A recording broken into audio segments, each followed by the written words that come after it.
opika pendedi eloko yango bozelaki eye sango ya mokweke ya mbiji pona bino nyonso ba ressortissant sud ubangi bana egemena ya bido yango yo compagnie africaine d'aviation CAA na mokuse oyo mesana kopesa bilengi azongisi bavol na ville ya Gemena désormais bokobanda kozwa 2 fois par semaine veut dire lundi na jeudi bavol vers Kinshasa Gemena Kinshasa kasi bavol yango pe na avion bimpuka te kasi na Airbus A320 CAA elengi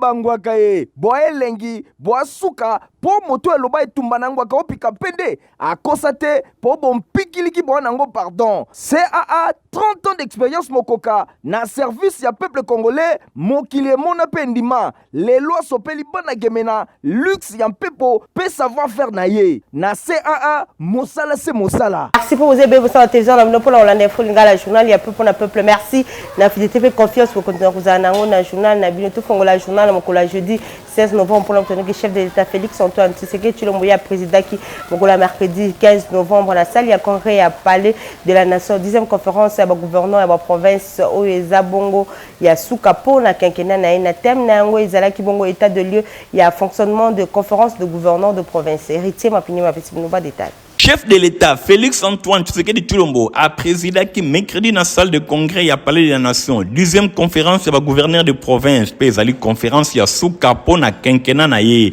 Thème na yango ezali état de lieu ya fonctionnement ya conférence ya gouverneur ya province. Conférence oyo ezali bongo occasion pour na évaluer na ba chef exécutif provinciaux ndenge bango bazali efficacité ya ba stratégie pour na kotalisa coopération harmonieuse entre exécutif national et longo na ba province ndenge chef de l'État alobaki alobi azali kobanga pour na faible taux exécution ya ba résolution oyo euti kozwa na ba forum eleki asengi na gouvernement central et longo na ba gouvernement provinciaux ba fournir ba effort pour na ko appliquer ba recommandation nyonso oyo ezali kozwama na ba session ya ndenge na ndenge président de la république asengi na ba gouverneur ba assumer pleinement rôle na bango pambate tendance moko ezali kotalisa ke ba gouverneur bazali ko charger gouvernement central na ba dossier ebele sans pour autant ba tenir compte ya ba responsabilité oyo epesameli bango vis-à-vis ya bato oyo bazali ko kamba avant ko sokisa maloba na ye chef de l'État a orienté ba réflexion ya ba conférencier à travers quelques questions oyo esengeli ba mituna mingi peza ba contribuer na stabilité ya institution ya province pe lisusu esengeli baluka kosala pona ko apaiser ba rapport oyo ezali tendu entre ba assemblée provinciale et longo na ba gouverneur ndenge chef de l'État atalisaki clôture ya misala oyo ezali prévu jeudi 16 novembre 2023 conférence oyo ezali ko connaître participation ya 26 gouverneurs ya ba province yango efungwamaki na présence ya ba président ya 2 chambres ya parlement premier ministre et plusieurs membres ya gouvernement. Kaka na masolo ya chef de l'État Félix Antoine Tshisekedi Tshilombo pour le savoir que il a marqué qui présence na stade de martyrs de la Pentecôte mokolo ya mercredi 15 novembre pour un match au Ebetama qui na compte éliminatoire ya Coupe du Monde 2026 et pour la République démocratique du Congo et Longaki Mauritanie na 2-0 héritier mapindem une fois de plus ce reportage.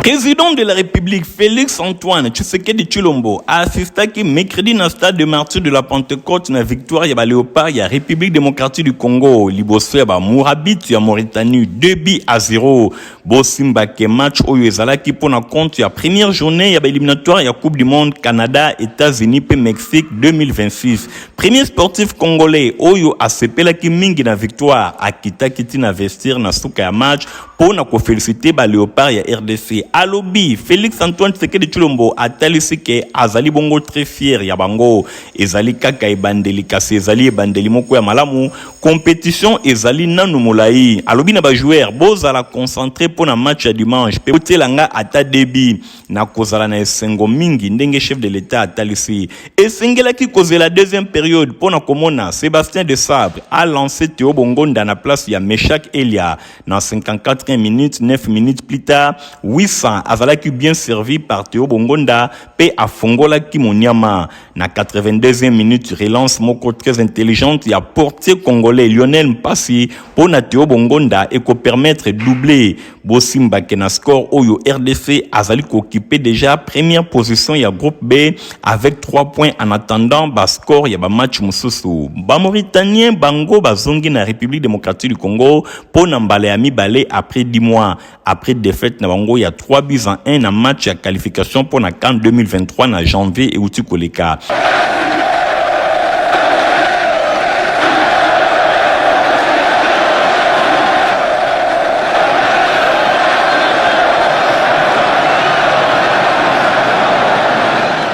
Tobeta bongo masolo kaka o etali Assemblée nationale pour la koyebisa bino ke ba députés nationaux bango ba examiner ki pe ba adopter ki rapport ya commission ya NTIC pour na télécommunication, rapport ya commission pour na projet ya loi o eza kolobela statut ya ba agent ya carrière pe ya ba service public ya l'état pe lisusu rapport ya PAJ pour na projet ya loi oyo eza kolobela service public ya l'état ya pouvoir central ba détail ya élément au bokolanda yango na journal na biso ya mokolo ya lobi to pour ce journal biso pour savoir que ba candidat ya collectif magistrat proposé pour la nomination à 2024 ba yambama ki bokola mercredi 15 novembre 2023 kuna na salle audience ya cour constitutionnelle et pas ya président ya commission supérieure ya magistrature des données comme l'état reportage. Collectif yaba candidat magistrat oyo baza proposé la nomination 2024. Bayambama ki mercredi 15 novembre 2023 na salle d'audience ya cour constitutionnelle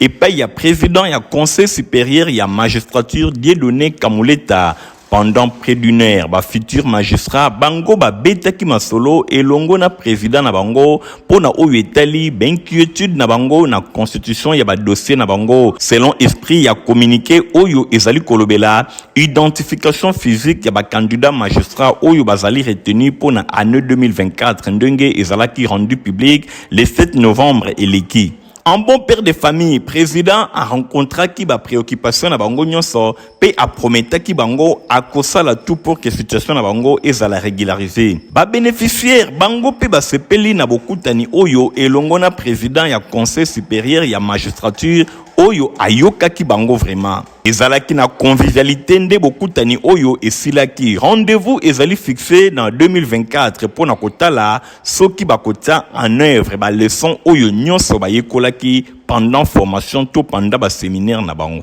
Tobeta bongo masolo ya Seni pour le président ya Seni Denis Kadimakaza Dié anima qui mokola mercredi 15 novembre cadre concertation longo na ba représentant ya ba organisation ya société civile union sur les cas qui na salle de spectacle ya Palais du Peuple. Stéphane Scan débat détail.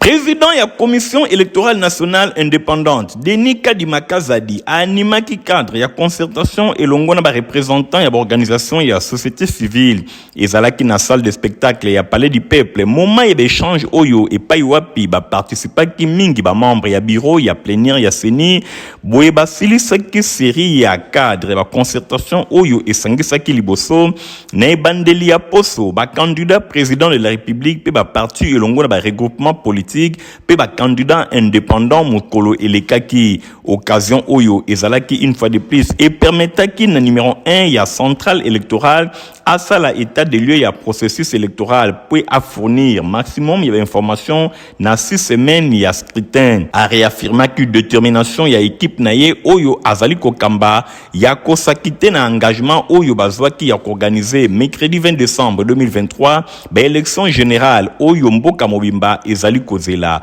ba cadre ya concertation ezali ko constituer ba moment d'échange kati na yango Seni azali ko pesa ba information pe azali ko pesa état de lieu ya processus électoral ezali vraiment présentation pour que bato nyonso base na niveau moko ya information par rapport ya cadre légal pe réglementaire oyo ezali ko régir étape ya processus électoral ezali pe occasion moko ya malamu po ete bazala à l'écoute ya ba partie prenante oyo bango bazali pe bakoyoka ba préoccupation na bango. Denis Kadimalobi a aborder un certain nombre de points oyo bazali ko évoquer mingi penza likambo etali affichage ba liste électorale provisoire oyo ezala ki affiché na ba antenne pour que ba électeurs nyonso ba yeba esika nini bango ba ko voter. Mosala ezali ko avancer tâche oyo ezali ko salema de manière visible na tango oyo bazali bongo kozaba matériel pe ko dispatcher yango ezali biloko oyo ezali ko salema mingi ba dispositif électronique ya ba vote ba impression ya bulletin pe lisusu esengeli ko bakisa ba code QR ba urne ba isoloir ba kit bureautique bazali nyonso en possession na yango ya biloko ebele. De temps en temps bazali kozela ndenge seni azali kotalisa ba machine oyo ezali koya deja pe bango nyonso bakozala informé tango makambo ekokoma na suka. Bosimba ke na mikolo oyo ba province nyonso ya mboka bazali bongo couverte na ba machine boye ba faire fabriquer 26 000 mobimba pe esengeli koloba 75% déjà eza na niveau ya ba antenne oyo etikali ezali déjà fabriqué tango bakokomi nango awa moto nyonso akoyeba pe ekozala réparti na Kinshasa na Congo central pe bisika nyonso ndenge ezali bongo na proximité to na penepene. Tozali kotinda na ba antenne nyonso ba équipement complémentaire nyonso ezali awa nyonso nanu ekomi pete kasi tozali prêt à organiser l'élection le 20 décembre pona yango tokozala prêt ndenge de Nikadima atalifi. Boye numéro 1 ya centrale électorale a aborda ki pe ba question oyo ezali kolobela mingi recrutement formation ba agents électoraux pona voler oyo de Nikadima kazadi atalisi ke sikoyo seni azali ko dispenser 3 niveaux mobimba ya formation ya ba formateur pe kala mingi te makambo nyonso ekotambola na ndenge elongo bani.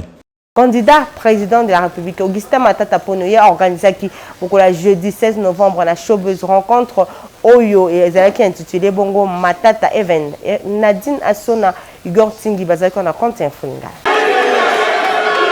Showbiz na commune ya Gombe indaki mabela ndenge ya kosakana te pona rencontre oyo ya Augustin Matata Ponyo Mapon, candidat président de la République pe président national ya leadership et gouvernance pour le développement LGD na Mokuse et longo na population. Rencontre publique oyo na kombo ya Matata Event ezalaki na thème pona Congo ya lokumu nyonso ezalaki occasion pona candidat président de la République adressé tableau sombre ya République démocratique du Congo oyo lelo azali kokoka ko décolleté malgré ba richesse nyonso azana yango nzokande République démocratique du Congo esengelaki azala puissance économique oyo bato nyonso bakoki kobanga na Afrique kasi ezali ko poser problème ya leadership pe ya bonne gouvernance nde natina wana candidat président de la République Augustin Matata Ponyo Mapon bakisela kaye la race des génies l'incarnation de l'intelligence asengi na population ba voter utile ba voter ba idée kasi ba voter muto pona kanyaka te pamba te voix oyo azopesa mutu ezali pona 5 ans nde na yango population esengeli afungola penza miso pona ko éviter ba erreur elekanaka ba échange ezalaki vraiment très riche entre Matata Ponyo na public oyo batondisaki salle showbiz nde na suka ya milulu oyo monko ya ba cadre ya LGD tomoni bongo madame Cynthia Chondai Opeti atalisi boy. Outi vraiment koka président na biso nda lobeli biso to voter utile to voter le la batunion sauté na tango kalezala ki opesi mbongo basombi ba bwana yo a voter ka tika voter population changu na ni ko sabino bon voter utile bon voter mutu o ya sala misala Osimba ke Matata Ponyo Mapon la race des génies l'incarnation de l'intelligence azali candidat président de la République pour na ba élection ya décembre 2023 ye azali prôner leadership et bonne gouvernance pour le développement. Secrétaire général, il y a autre vision du Congo, Maître Magloire Kassongo. À Zalaki Bongo, la commune à Selemba, pour na Kosolola, na base naie, par rapport à l'élection le 20 décembre 2023. Frimwana ya Funa, secrétaire général, il y a autre vision du Congo. Et coordonnateur adjoint, il y a regroupement autre vision du Congo et allié Oyo autorité morale. Maître Didier Boudimbo, Azali Kokamba, Maître Magloire Kassongo, Akitaki na quartier Zapé, Mingi Peza na commune ya Selembao. Bote la binomoko et Touloukou ya Bamama, Oyo Bayambaki ye na bokomi na ye, Tango Ayaki, Ezalaki Bendabika, ba mama ba belaki balobi papa yenza lesili maître Magloire Kasongo yende azali ko incarner espoir nyonso ya bana funa yende azana vision ya développement bongo tango ba pesaki ye maloba na même occasion a présentaki pe candidate député provincial pour na compte ya AVC na commune ya Selembao maman Niket Luzitisa yende accompagné que secrétaire général ya AVC maître Magloire Kasongo oyo pe azali candidat na députation nationale pour na circonscription électorale ya Funa na maloba na ye maître Magloire Kasongo atelisaki na maman oyo ke ye azali candidat pe atelisi bango candidate pour na commune ya Selembao ezali Niket Luzitisa pour na compte ya AVC alobi na bango esengeli ba voter utile ba pesa confiance na bayaka te pona kokima pamba te malheur ya bana funa ezali poete ba choix esalemaki na ndenge ya mabe betaki vision ya développement oyo azana yango pona circonscription électorale ya funa ba mama nyonso sur place batondisamaki na esengo na ndenge ya kosakana te koyoka makambo oyo maître Magloire Kasongo azali kobimisela bango nyonso wana elekaki vraiment kitoko ba mama nyonso ya Selembao mingi penza ya quartier zape ba comprendre pe balobi raison pour laquelle maître Ide Boudimbo le génie blanc a mesana kopesa confiance et pas ya maître Magloire Kasongo pambate azali connaisseur musala azali kosala ezali musala moko makasi vision na ye ya développement ezalaki apprécié et pas ya bana commune ya Selembao mingi penza na quartier zape oyo basengi ye azonga lisusu tango nyonso kosala ba échange na bango pambate mituna nyonso batunaki ezwaki pe biyano maître Magloire Kasongo azali vraiment na vision ya circonscription électorale ya Funa pambate azali vraiment na ya Funa bana nyonso ya zape na Selembao balobi bandimio Mwana mboka Eric Mwamba président ya fondation eza na kombo na ye assistaki mikolo leki famille moko ezalaki éprouvé kuna na commune ya Kimba Tseki reportage moto malamu bayebaka ye na tango ya pasi Eric Mwamba président ya fondation oyo eza na kombo na ye atikaka bato te tango likambo ezali toujours très proche ya population na ye yango wana bana changu bakomprena yango awa ayaki kovisite famille oyo bazalaki éprouvé bien-être ya population ya changu eza souci majeur ya Eric Mwamba.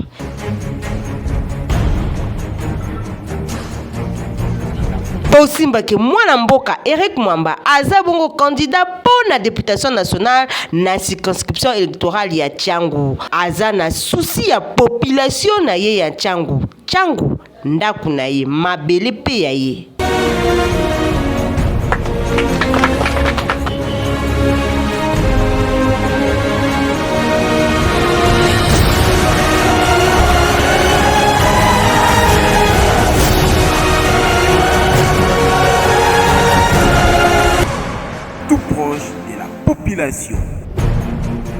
Bavol ya Kinshasa Gemena Kinshasa si ebandi na Airbus A320 premier vol esalemaki kitoko na Gemena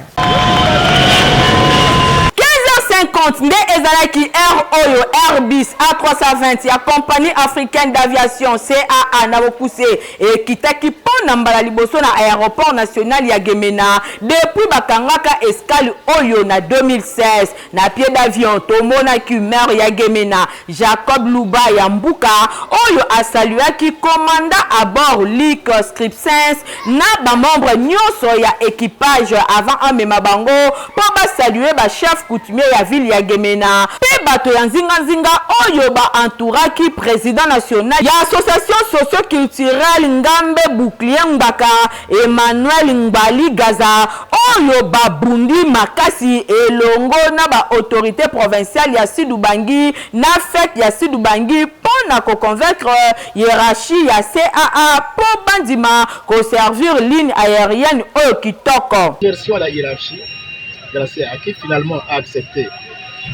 de répondre positivement à notre démarche. Nous remercions les ministres des Transports et de la Communication qui ont mis en compétition. Nous remercions également et nous remercions toute la population qui nous a soutenus. Toute la population qui nous a soutenus pour cette démarche. Ambiance ezalaki total na aéroport ya Gemena population bayaki ebele oyo babinaki na rythme ya groupe folklorique Gazawili. elandisamaki na visite ya avion na kati epai ya bachef coutumier mpo na korendre compte ya confort pe capacité d'accueil nango mpo na premier vol oyo bondimelangaki CAA azalaki na 123 passagers na arrivé pe 92 na départ ya Gemena oyo ezali penza motif ya fierté pour na chef ya escale Monsieur Longondo GG. À la joie pour la journée d'aujourd'hui puisque mon patron m'a honoré. Je suis en train de rassurer la population que nous sommes là. Donc on a organisé 2 vols par semaine. Je sais que si plus on va augmenter le trafic, nous allons aussi modifier, on va ajouter encore un autre. Voilà la seule promesse que moi je paie, que nous sommes avec vous et nous allons desservir la contrée du sud du Bas.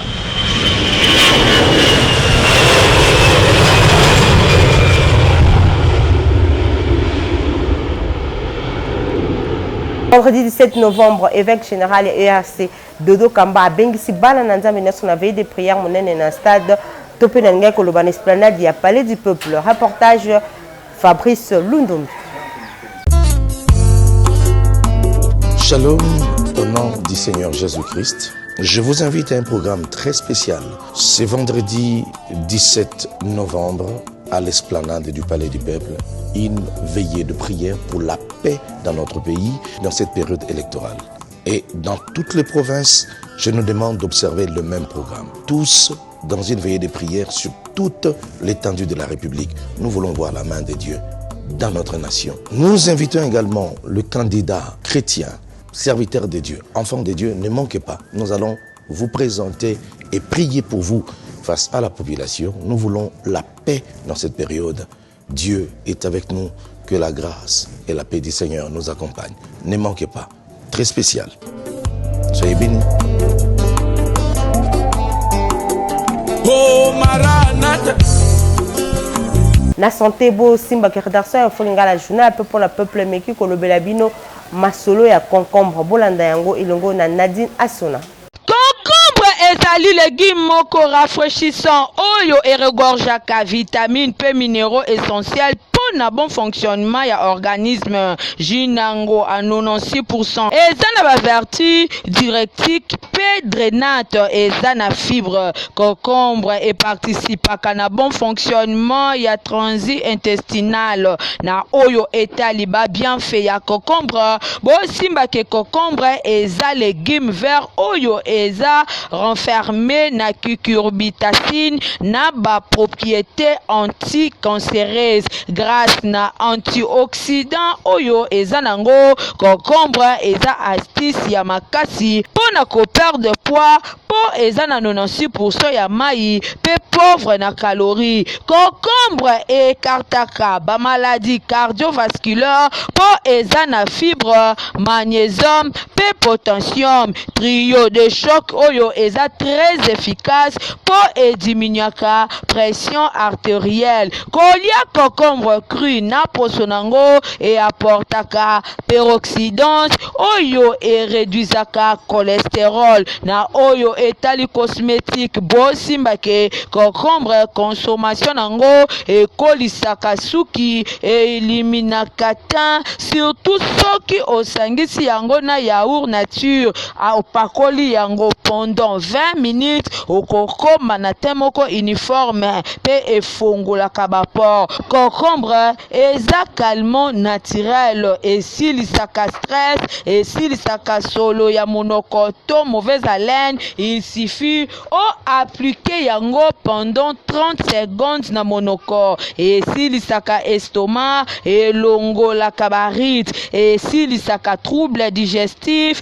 mingi kolia yango na posona yango po eza na pepsine oyo e facilitaka digestion. Concombre eza légume moko malamu oyo ekoki soko mokete kozangaka na ba cuisine na bino po eza malamu po na loposo motema pe estomac na bino.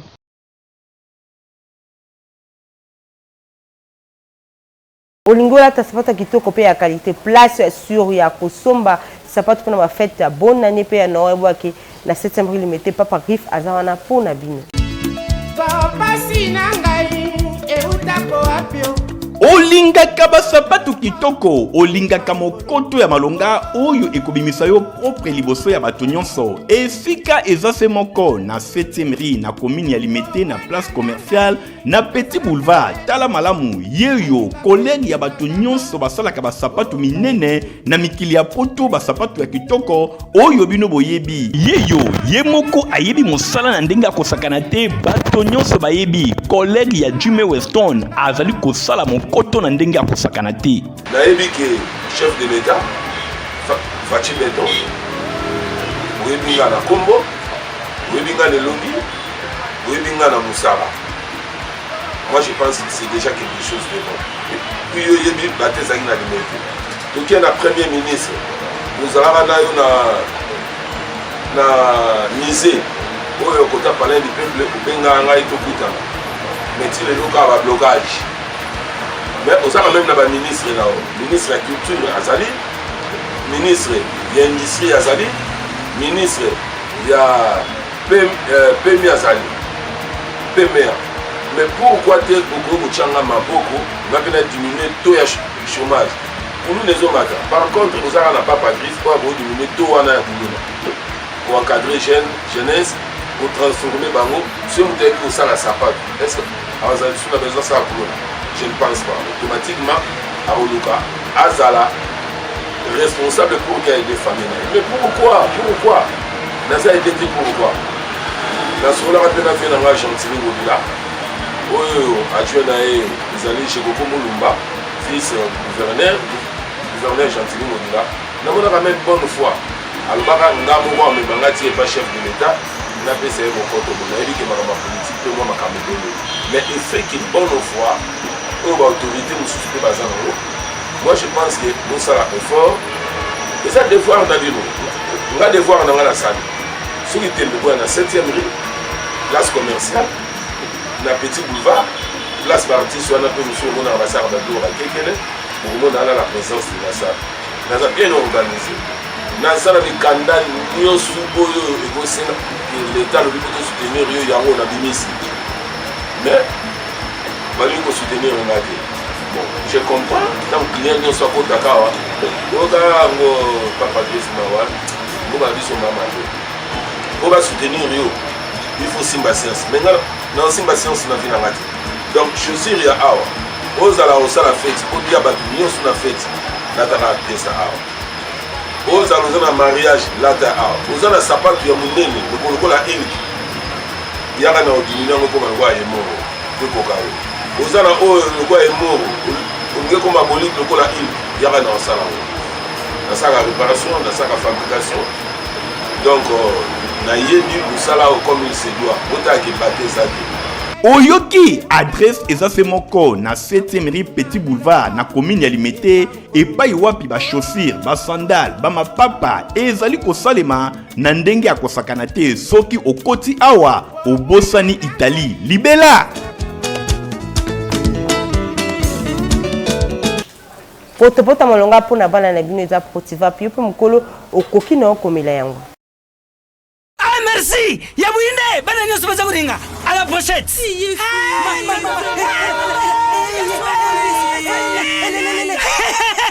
Bouzala kwarme. Protivap et tonne la protéine et énergie. Ah papa, merci. Merci pour les protéines. C'est bon pour les enfants. Eh Bino, bote la baonine. Bote ma bodona Bino. Vamos kansa bomba bonga. Pona bana na yo bakumarukura bana oyo. Faut laisser kabango. Poto